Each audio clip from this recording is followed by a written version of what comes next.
everyone, it's Robin, Art Island Crafts, and welcome to my studio. The latest UFO that I'm supposed to be working on is the community quilt. I'm supposed to be getting it all put together into a top and then to start working on the flying geese border. So here is my bin, and this is the way it's been sitting since the last time I worked on it. Here's my batting that I set aside for it. Hopefully it's going to be enough, otherwise I'll just have to order new batting. And I have it sitting in like chunks of rows. So what I need to do is I need to hang the batting up as like a design wall so that I can go ahead and put these pieces up and see what needs to be sewn together where, and also we get that whole center section. I think it's down at the bottom 2/3 to get that section all figured out. And once that's done, I can start piecing the back, even though I'm gonna need the flying geese. I'll still have an idea of the size because I have to double check and triple check, but I believe I'm doing 2x4 flying geese, or I don't think I'm doing the 1.5x3. I have a feeling I'm doing the 2x4. So that'll give me the extra border all the way around. So I'll have to figure out that layout. This one makes me smile all the time because there's the little ant there and it says, "I sewed something pretty for you." A little bit of an ant over there. And this is a salvage piece. So it's a salvage string block with my favorite flamingos all the way around. Let me get this all hung up and see where everything is laying. I might have to go back and watch one of my videos.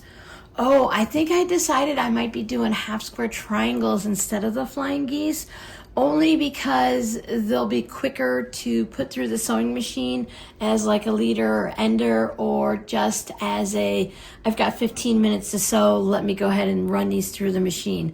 I think that's what I was thinking with. So I'm gonna go watch the last video that I worked on this to triple check the layout. I have to triple check.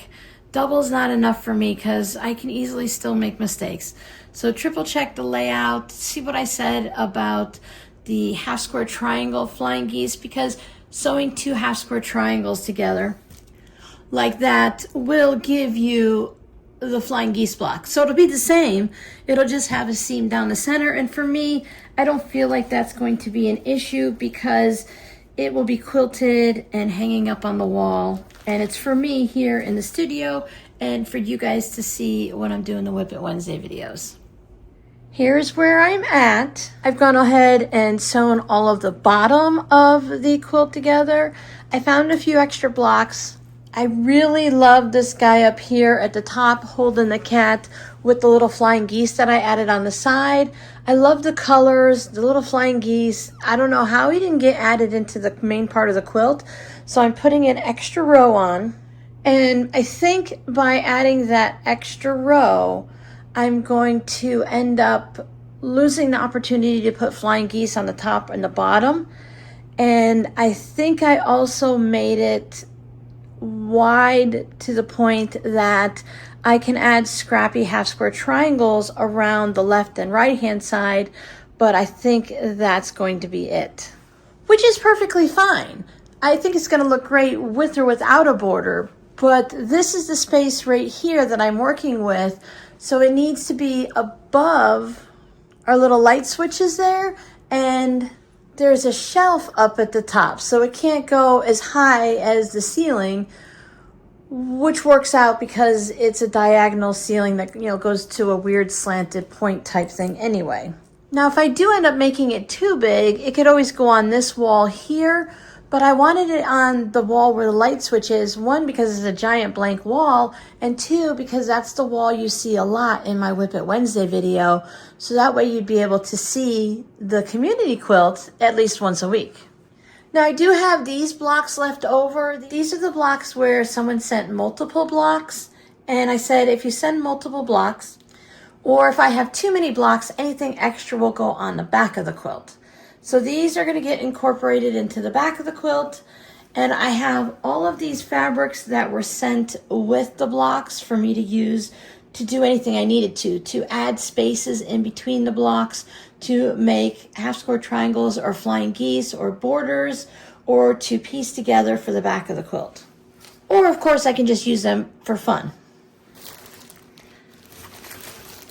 I do have a lot of my half square triangles, quarter square triangles, different flying geese blocks that I put in here in case I was going to need them. And then just some fun fabrics that I don't think I will use on this quilt, because I think these hearts would be really cute in like a zipper pouch. And I love the red and green Christmas trees. And then random bits like that may or may not work into the back of the quilt.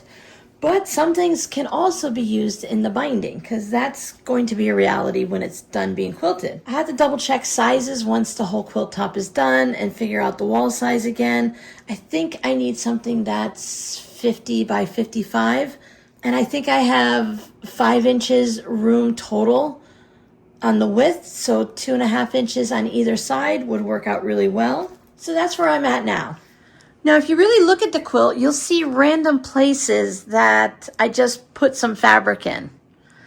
So I love this blue and purple butterfly fabric, so I put that in to make sure that when I was sewing this piece here, that it would be as wide as that piece. And to do all of that, you like my little pointer? I added this flying geese section here that I'd already had from my scraps. So I put some of this pinky purpley piece of fabric in that was used in another block right here. I used that to border around our beaver guy drinking or holding suntan lotion or whatever he has. I can't see it from here. I love this bit right here. These are half square triangles that I just put in that little barber pole. This block just needed to be increased by the smidgenest of a piece. I think I only needed to add a little over 1/4 of an inch on each side after the seam allowance. So there's just a smidge of black in there because I didn't have a yellow that went with that, and I didn't want to put 2 weird yellows together. Put some bright sunflowers down here underneath the Winnie the Pooh block. There's a gray fabric with bees, and then I just added some white swirl that I use a lot in my projects. And that's how I bump them up to the size that I need them to be. So up here, I'll find the widest one, which looks like it's going to be the Canadian flag. And then I will start by making sure all of these blocks that I think these are 6.5 inches tall, like these blocks. So I'll just have to bump them up a little bit. I'll probably put a piece of fabric at the bottom, piece of fabric at the top, piece of fabric at the bottom. And then I also like this little mini guy here. I think he might be about 4.5, maybe 4 3/4 inches. I didn't measure him yet, but he'll probably get fabric on the top and bottom.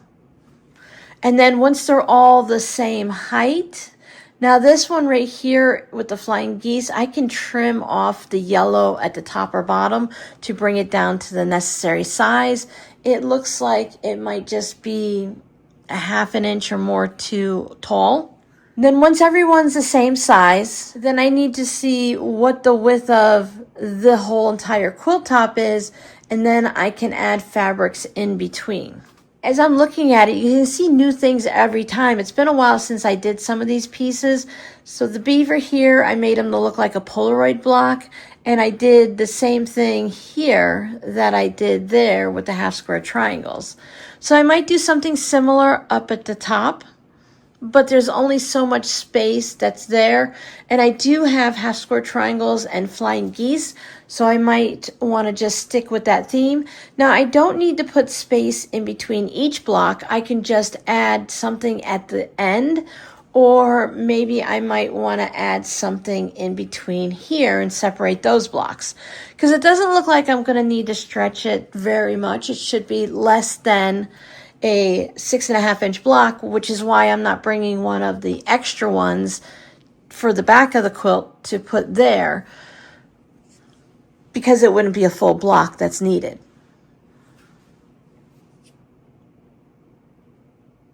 So time to do some measuring.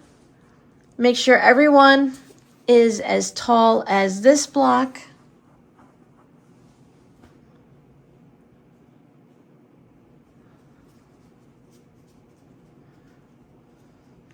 I might have to trim this one down and bring it down to the 6.5.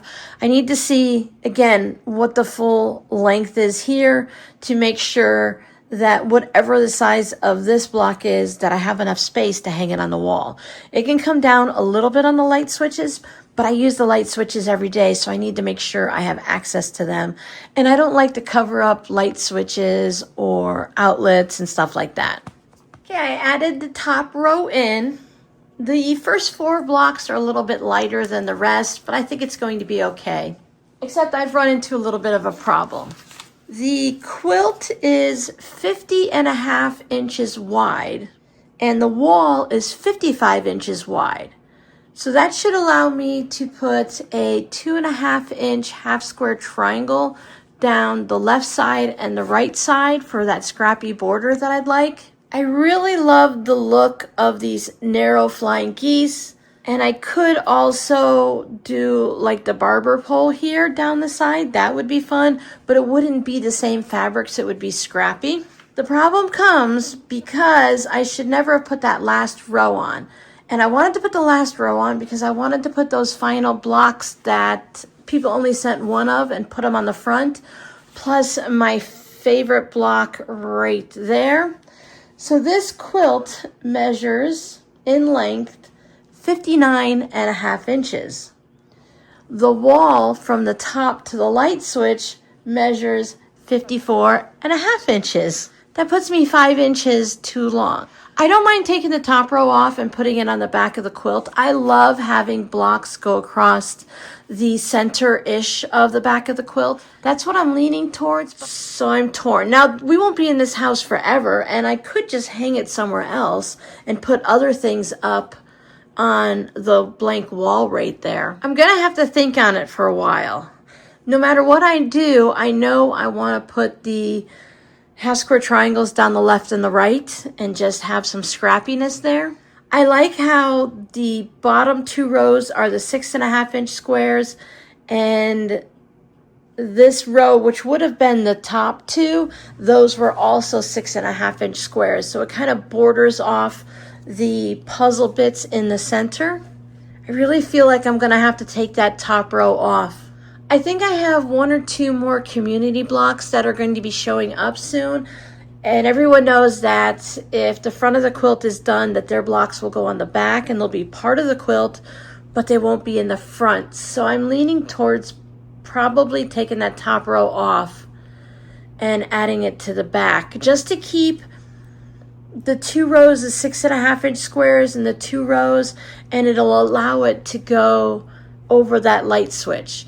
So without having that top border, it puts me at 53.5 inches, and I have 44.5 inches of room. So that'll be just 1 inch that will probably be taken up a little bit by binding and stuff like that.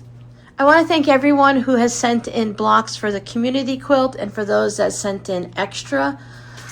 I really appreciate you guys doing that so we can decorate the room, and also just for supporting my channel and for everything that I do. So let me know down below in the comments, no scrappy word for today, just let me know, can you see your block?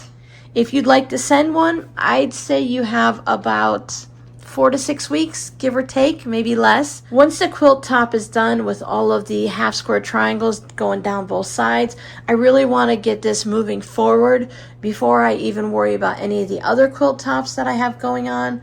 I want to get it moving forward and finished so it can go up on the wall, because when I edit the Whip It Wednesday videos, I'm tired of looking at a blank wall. So here is a close-up. Thank you guys so much for hanging out with me. There will be 2 videos at the end that you can click on if you want to see something new or watch something again. I'll pin the original community quilt post in the pinned comment or in my comment down below. Sometimes most times I forget, let's face it. Most times I forget to go back and pin it. But my comment is down there. And you can see what block we did, the tutorial for the community block, and learn all about it. So I'll see you guys in the next video. Bye.